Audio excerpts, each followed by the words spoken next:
नेता प्रतिपक्ष श्रीमान राहुल गांधी ने फिर से कुछ ऐसे बातें जो अपना विफलता को छुपाने के लिए प्रेस को एड्रेस किया।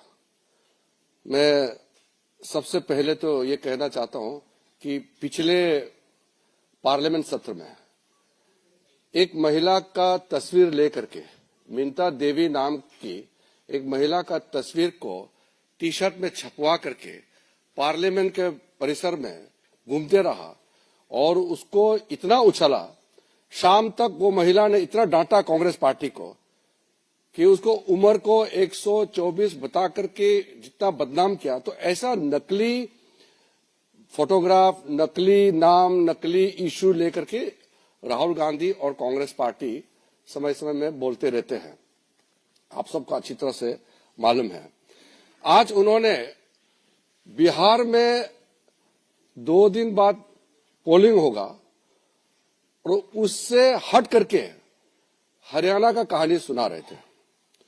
इससे साफ मालूम हो गया कि बिहार में तो कुछ बचा नहीं है, इसलिए ध्यान को भटकाने के लिए हरियाणा के इशू को लेके आ रहे हैं और फजूल के बातें लेकर के एक प्रस्तुतिकरण किया है। मैं उस पे नहीं जाना चाहता हूं क्योंकि सब फर्जी था और कुछ विदेशी महिला का नाम जिक्र कर रहे थे वो। अब चुनाव के समय वो विदेश जाता है, पार्लियामेंट चलते समय राहुल गांधी छुपके से कंबोडिया निकल जाता है, थाईलैंड निकल जाता है। बिहार में चुनाव प्रचार चल रहा है, वो कोलंबिया चले गए।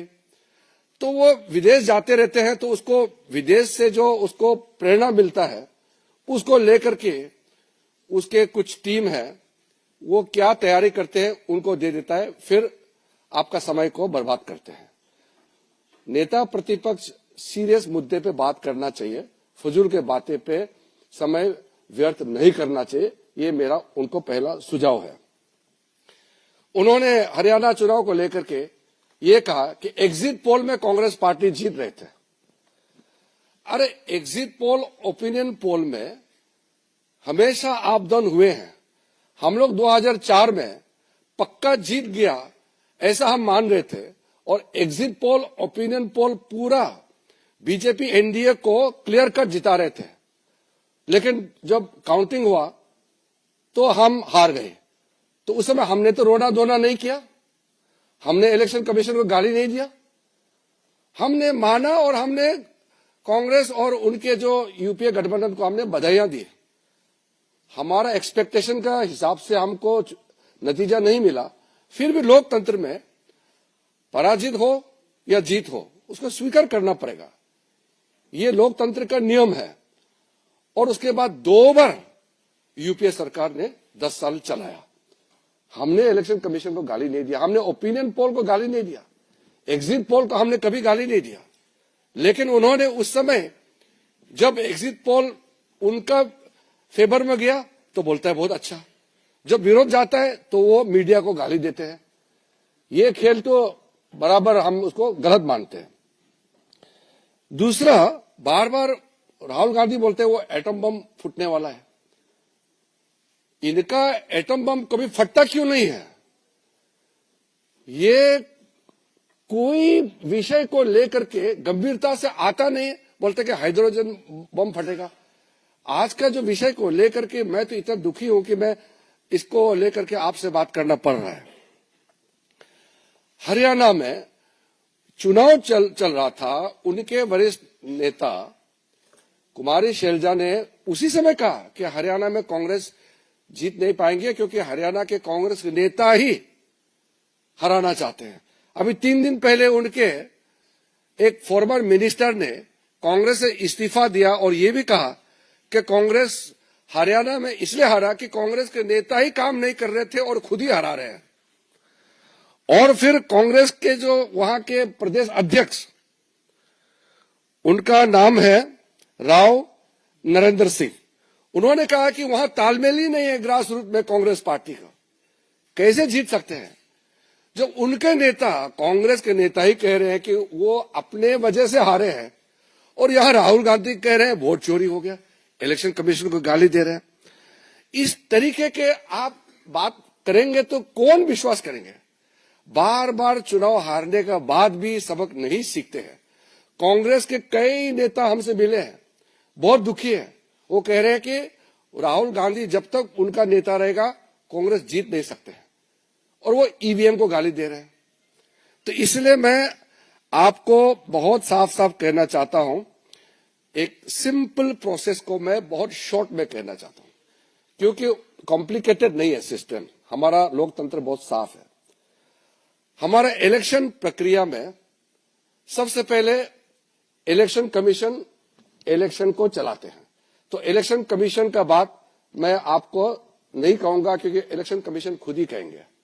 बीजेपी का नाम लिया है और बीजेपी का मुख्यमंत्री का एक क्लिप को चला के बोला है, इसलिए मैं उसको जवाब देना चाहता हूं। हमारे वहां के हरियाणा के मुख्यमंत्री ने एक लाइन कहा कि हम चुनाव जीतेंगे, हमारा अच्छा व्यवस्था है। व्यवस्था मतलब क्या है? बीजेपी, हमारा डिसिप्लिन, हमारा काडर, हमारा जो कार्यकर्ता, हमारा नेता का समर्पण, हमारा कार्यकर्ताओं का त्याग, ये है हमारा व्यवस्था, ये है हमारी ताकत। इसी से हम विश्वास से कहते हैं कि हम चुनाव जीतेंगे। हम 24 घंटे दौड़ते रहते हैं। मैंने भी अपना जिंदगी में 3-3, 4-4 महीने गांव घर नहीं देखे हुए अलग अलग जगह में पैदल चलते थे। ये हम लोग का सिस्टम है बीजेपी का, ये हमारा व्यवस्था है। इलेक्शन में सबसे पहले वोटर लिस्ट होते हैं, वोटर्स की सूची होते हैं। वो सूची सबके पास उपलब्ध होता है, वेबसाइट में होता है। पॉलिटिकल पार्टी उस सूची को देख सकते हैं और उसके बाद क्लेम्स एंड ऑब्जेक्शन का मौका होता है। कोई भी अगर ऐसा लगे कि उसका नाम कट गया है, कोई फर्जी है, उसको कंप्लेंट देने का सिस्टम होता है। सूची में सिर्फ भारत के नागरिक ही नाम हो सकता है सूची में। अगर कोई गलत हो गया तो उसको हटाने के लिए प्रक्रिया इलेक्शन कमीशन ने चलाया भी है। अभी एसआईआर जो कर रहे हैं वो वोटर लिस्ट शुद्धिकरण के लिए होता है। महादेवपुरा के बाद, अलंध के बाद हमें लगा कि ये जो वोट चोरी का मामला है ये सेंट्रलाइज्ड मामला है और ये सिर्फ एक कंस्टिट्यूएंसी में नहीं हो रहा है, एक डिस्ट्रिक्ट में नहीं हो रहा है, मगर ये नेशनल लेवल और स्टेट लेवल पे हो रहा है। तो हमने इन्वेस्टिगेशन शुरू किया, पता लगाने कि क्या हो रहा है। हरियाणा पे हमने फोकस किया क्योंकि एग्जिट पोल्स दिखा रहे थे कि कांग्रेस पार्टी हरियाणा को स्वीप कर रही है। ये देखिए 5 एग्जिट पोल्स हैं। एग्जिट पोल सबसे एक्यूरेट होता है, ओपिनियन पोल से एक्यूरेट एग्जिट पोल होता है। ओपिनियन पोल्स भी कह रहे थे कांग्रेस स्वीप करेगी, एग्जिट पोल्स भी कह रहे थे, हमारा डेटा कह रहा था, हमारी पार्टी कह रही थी, बीजेपी के लोग भी हमें बता रहे थे कि देखिए आप इस बार हरियाणा में सरकार बना रहे हो। दूसरी बात, पहली बार हुआ कि पोस्टल बैलेट्स और स्टेट का जो नतीजा था वो अलग थे। कांग्रेस पोस्टल बैलेट्स को स्वीप करती है, ओपिनियन पोल्स में आगे, एग्जिट पोल्स में आगे, और फिर नतीजा बिल्कुल दूसरा आता है। हम गहराई में गए और मैं आपको बताना चाहता हूं कि हमें सवाल का यह जवाब मिला कि एक ऑपरेशन सरकार चोरी लागू किया गया, एक प्लान जिससे कांग्रेस की जो विक्ट्री थी, लैंडस्लाइड जो विक्ट्री होनी थी, वो लॉस में, हार में बदली जाए। थोड़ा सा मैं आपको डिटेल्स देना चाहता हूं। इनकी आवाज सुनिए। ये मैंने शुरू से ये चीफ मिनिस्टर है। मैंने शुरू से ये कहा है कि भारतीय जनता पार्टी एक तरफा सरकार बना रही है। हमारे पास सारी व्यवस्थाएं हैं, आप चिंता मत करिए। अब ये देखिए मुस्कुरा रहे हैं। सारे एग्जिट पोल्स कह रहे हैं कि भाई आप चुनाव जीत रहे हो, सारे ओपिनियन पोल्स कह रहे हैं कि चुनाव जीत रहे हो। ये मुस्कुरा के कह रहे हैं भैया हमारे पास व्यवस्था है। कौन सी व्यवस्था, क्या व्यवस्था, ये इस प्रेजेंटेशन का लक्ष्य है। आपको यह समझाना कि इनके चेहरे पे जो मुस्कान है ये क्यों है। मैंने शुरू से ये हरियाणा का फाइनल इलेक्टोरल मैप है। कांग्रेस पार्टी हरियाणा के चुनाव को तकरीबन 22,000 वोट से हारी। 8 कंस्टिट्यूएंसीज में हारे। ये लिस्ट है इनकी। मगर अगर आप वोट डिफरेंस जोड़ दें तो अगर हमें 22,000 वोट इन कंस्टिट्यूएंसीज में मिल जाता तो हम जीत जाते। और अगर आप टोटल वोट को देखें तो 1.18 लाख वोट का अंतर था उनमें और हमारे बीच में। यह आप नंबर याद रखिए, तकरीबन 1 लाख और 22,000। अब मैं आपसे पूछना चाहता हूं और हरियाणा के युवाओं से पूछना चाहता हूं, हरियाणा की जनता से पूछना चाहता हूं कि यह कौन है,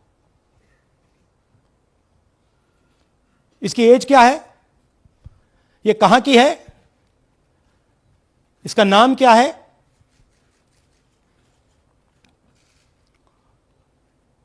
यह आपको बता सकता हूं। कभी इसका नाम सीमा, कभी स्वीटी, कभी सरस्वती। 22 बार हरियाणा के युवा, अच्छी तरह सुनिए, 22 बार 10 बूथ में इसको वोट देने का मौका मिलता है। 22 बार 10 बूथ में राय असेंबली में। वोटर लिस्ट पे है। कहां की है? ब्राजील की है।